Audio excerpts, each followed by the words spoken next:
Ka thil tui kim nei chamcha ka hin sei ding a hi ipi hi le hi chi thusimi sei ma chung ovin hi chi channel a hong lut tha na hi le first time na hi la lung sit na le ngai lut na nei ta in subscribe like share comment na hin boarding in ka hin ti me chule video pana chei chan gai nanavet ding in zong ka hin tim kine a hi la thusim anapan taw hite nirha an kane zovin chun chamkhat katau hinge na hi le phone a hungin kinjong phone chu kala in a hi le kaloipa a hin kaloipa in kaza loipa granga kanga ove hungkino thimotia a hin sei pha na chun kaijong grang langa chun kachi pai ta na hi grang kalhung hungin chun kaloi ho chu grang pa ma song ki sun la a chun judon loi beri chep loi PUBG ki chim loi anomovin hichinil ha wang chu bukani chai ji chun buka wa PUBG chun zu chu kadon ta pona hi chamkhat zawin kaloi khat aoya hungna in grang pam langa aga pam poni na hi kaloi pa hong kinung lele in chun kaijong kaoya hungna in kaloi pa chi na langa chun ka pam poni na hi ka tha chai phanin kaijong ka hong kinung le ta na hi le inzo langa pampot pa kaloi pa chun awin bom khat anaki man sa in kaloi hola achun beri bera anabolin anukhut chalin azukham to chuna hi le kai ka kachi ina hi le kai chu I hindangin kinjang ka hepoi kamu poitia ka saile ai ta san pon kai chu ka hina lowa chun ai ngo dan jingin ka hepoi kamu poitia ka saiwangin chun ai ta san momong pon injo longa pampona ka chia chu ka hi sa a hin nangen namu teiding a hi tia ai ngo dan jingin a hi pongka valle agai phana chun kaloi hoko ma chun agai te kai ke le tange jinglang le ki sutu taute tin ka sain in langa chun ka chi ta na hi le injo langa kaloi pa chun I hin zoi kinin beri chu athom thom kom kin in a hi ka chi chi hungin kai ho in hi nui langa hin kaloi pa ti in hi grang pam la a hin kaloi pa ti in ka pha hunga chun kaloi pa in bai e ka su e nin nga ta dio tin asain kinjang nup thai ka sa lo ji a chun chamkhat ka nga in a hi chamkhat pi hi ka nga in a hi le ahung do mamong ta pon chophanin kaloi pa kuma chun loipa kino o kamot su e zan jonga geite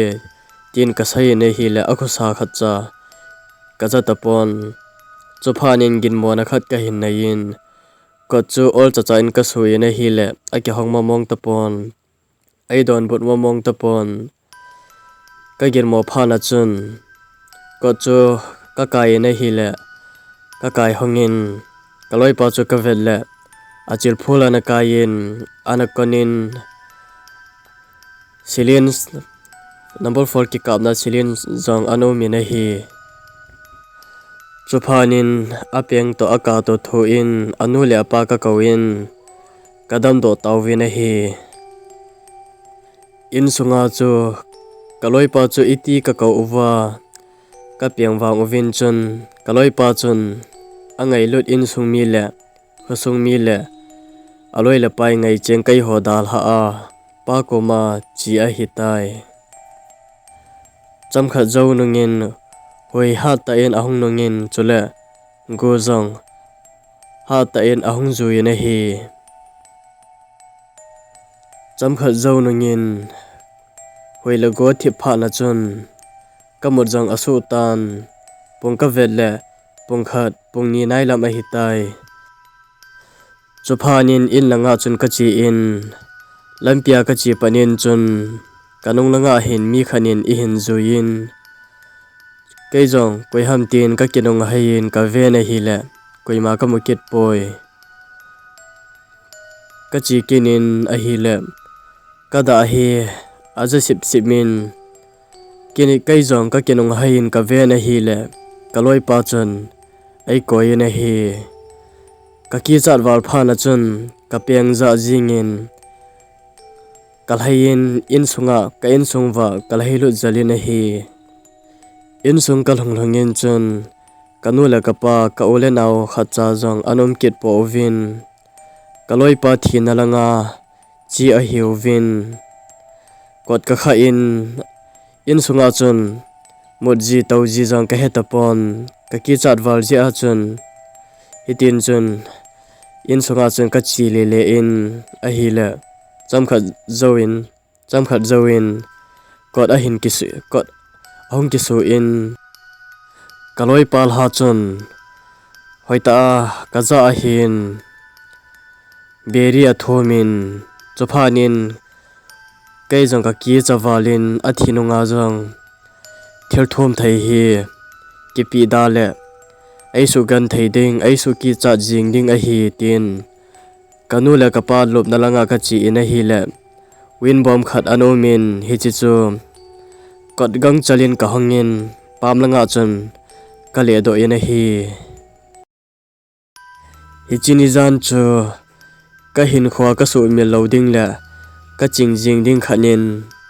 aum ta na hi chini zan ka ki cha na le kalunggem bangin chun laisi chunga ate pi ding ta pon te tusim aban na ngai nom uwale subscribe like share comment hin bolin tunya tusimi sai now hi chan hin aki chai tai aviala video I bol ka si uvin son tin chibe zan tin mangpha